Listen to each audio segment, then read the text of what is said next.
ஒரு அழகான கிராமத்துல ராமசாமிங்கிற ஒரு பெரியவர் வாழ்ந்து வந்தார். அவருக்கு மனைவி, குழந்தைகள்னு யாருமே இல்லை. அவர் அந்த ஊர் மக்களுக்காகவே வாழ்ந்திருக்கார். ஐயோ கடவுளே, இது மாதிரி ஒரு வெயில் அடிச்சா எல்லா உயிரும் செத்து போயிடுமே. கடவுளே, பயிரெல்லாம் கருகுது. கொஞ்சமாச்சும் கருணை காட்டுப்பா, எல்லாரும் பாவும்பா. அப்படி சொல்லிட்டே நம்ம ராமசாமி ஐயா அந்த மரத்து கீழே சோகமா அமர்ந்தார். கடவுளே, மழை வேற இல்ல, ரொம்ப கஷ்டமா இருக்கு. வயல் ரொம்ப கருகிற நிலைமைக்கு வந்துடுச்சு. இந்த வாரம் மட்டும் மழை இல்லைன்னா பயிர் எல்லாம் செத்துரும். இன்னைக்கு எப்படியாச்சும் மழையை கொடுப்பா. ஏன்னா எல்லா உயிர்களும் ரொம்ப கஷ்டப்படுதுப்பா. சாப்பாடு தண்ணி இல்லாம மழையை கொடுப்பா.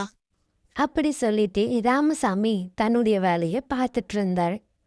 அவர் வேலை ரொம்ப கஷ்டமா இருந்தாலும் அவர் அந்த எந்த ஒரு சலிப்பும் இல்லாம அந்த வேலையை செய்து முடிப்பாரு. அவ்வளவுதான், இன்னும் கொஞ்ச நேரத்துல நம்ம வேலை முடிஞ்சிரும். வீட்டுக்கு போயிட்டு சாப்பிடலாம் அப்படின்னு சொல்லிட்டு இருக்கும் போது ராமசாமிக்கு ஒரு அதிர்ச்சி காத்திருந்தது. என்ன ராமசாமி, மழை வந்துருமா? நான் கடவுள்கிட்ட வேண்டணும்னு சொன்னேன், எங்க வந்துச்சு மழை? ஒரு வாரம் டைம், அதுக்குள்ள என் பணத்தை கொடு, இல்லை இந்த வயல் எனக்கு தான் அப்படின்னு சொல்லிட்டு அந்த வட்டிக்காரி கிளம்பி போயிட்டா. ஆனா ராமசாமி ரொம்ப சோகமா உட்காந்து அழுதுட்டே இருக்காரு. ஐயோ கடவுளே, எனக்கு இந்த மழையை தயவு செய்து கொடு கடவுளே. நான் மற்றவங்களுக்காக வேணும், இன்னைக்கு எனக்காக வேண்ட கடவுளே. இந்த நெற்பயிரெல்லாம் நடக்கூட ஒரு வாரம் ஆங்க கடவுளே. ஒரு ஆளா என்னால முடியாது, என்கிட்ட பணமும் இல்லை கடவுளே. எனக்கு ஒரு வழிகாட்டு கடவுளே. ராமசாமி எப்பொழுது தனக்காக வந்து கடவுளிடம் வேண்டுவார் என்று கடவுள் காத்து கொண்டிருந்தார். அந்த நாளும் வந்தது. கடவுள் மேகத்தில் இருந்து ஒரு அழகான தேவதையை பூமிக்கு அனுப்பினார். அந்த தேவதை நம்முடைய ராமசாமியின் விவசாய நிலத்தை சுற்றி பார்த்து கொண்டிருந்தார். பிறகு அவள் தன் மந்திர கையினால் ஒரு முனிவரை உருவாக்கினார்.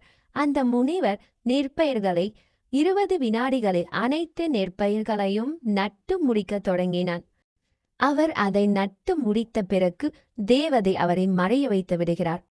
பின்பு தேவதை அதனை சுற்றி பார்த்து, கடவுள் நம்மிடம் கொடுத்த விஷயத்தை நாம் முடித்துவிட்டோம் என்று சந்தோஷப்படுகிறார். அவள் மகிழ்ச்சியில் கடவுளிடம் கூறுகின்றார், கடவுளே, நீங்கள் இட்ட கட்டளை நான் நன்றாக முடித்துவிட்டேன். அதற்கு கடவுள் அவளுக்கு ஒரு பதில் அளிக்கின்றார். அதனை கேட்டு அவள் சந்தோஷமுடன் சுற்றி மறைந்து விடுகின்றாள். கடவுளே, எல்லா நெற்பயிர்களும் கருகி போற மாதிரி இருந்துச்சு. நெற்பயிர்களை நான் நடவே இல்லையே. சில நெற்பயிர்களை தானே நான் நட்டேன். எப்படி எல்லா நெற்பயிர்களையும் நட்ட மாதிரி இருக்கு? அதுக்குள்ள வளர்ந்து போச்சு, கதிரும் வந்துருச்சு. என்னடா இது, கனவு எதனா கன்றனா? கடவுளே, எனக்கு ஒண்ணுமே புரியல கடவுளே. எனக்கு ஒரு வழிகாட்டுங்க கடவுளே. எனக்கு இது காண்பது நிஜமா பொய்யா? எனக்கு பதில் சொல்லுங்கப்பா. ராமசாமி, நீ காண்பது பொய்யல்ல, நிஜம்தான். நம்பவில்லையா? சற்று திரும்பி எழுந்து நின்று பார், அப்பொழுது புரியும் உனக்கு மெய்யா பொய்யா என்று. ஐ தேவதை அம்மா, உங்களுக்கு ரொம்ப நன்றிமா. இந்த விவசாயத்தால நான் ரொம்ப கஷ்டப்பட்டேம்மா. ரொம்ப நன்றிமா. ராமசாமி, நீ நன்றி சொல்றது மேல இருக்கிற கடவுளுக்கு சொல்லு. அவர் தான் எனக்கு கீழே அமிச்சாரு. நீ எப்போ உனக்காக நீ கடவுள்கிட்ட வேண்ட ஆரம்பிச்சியோ, அதனால உனக்கு அமிச்சாரு. ஏன்னா மற்றவங்களுக்காக நீ வேணும்ல, உனக்காக வேண்டும் பொழுது கடவுள் அமிச்சாரு. நீ உனக்காக மட்டும் வேண்டிட்டே இருந்தனா நான் கண்டிப்பா வந்திருக்க மாட்டேன். நீ மற்றவங்களுக்கு நல்லது செய்யறதுனால தான் கடவுள் என்ன மேல இருந்து கீழே அமிச்சு விட்டாரு. கடவுளே, உனக்கு ரொம்ப நல்ல மனசு கடவுளே. இந்த மக்கள் எல்லாரும் நல்லா இருக்கணும் கடவுளே. எல்லாருக்கும் நல்ல புத்தியை கொடுங்க கடவுளே. எல்லாரும் எல்லாருக்காகவும் வாழணும் கடவுளே. ரொம்ப நன்றி கடவுளே. ராமசாமி நல்லது நினைச்சதுனால அந்த கடவுள் ராமசாமிக்கு நல்ல பலனு தந்தார். அதே மாதிரி நீங்களும் மற்றவங்க நல்லா இருக்கணும்னு நினைங்க. கடவுள் உங்களை டாப்ல கொண்டு போய் வைப்பாரு. நீங்க கேட்டதை விட அவர் நிறைய செய்வார். தேங்க்யூ.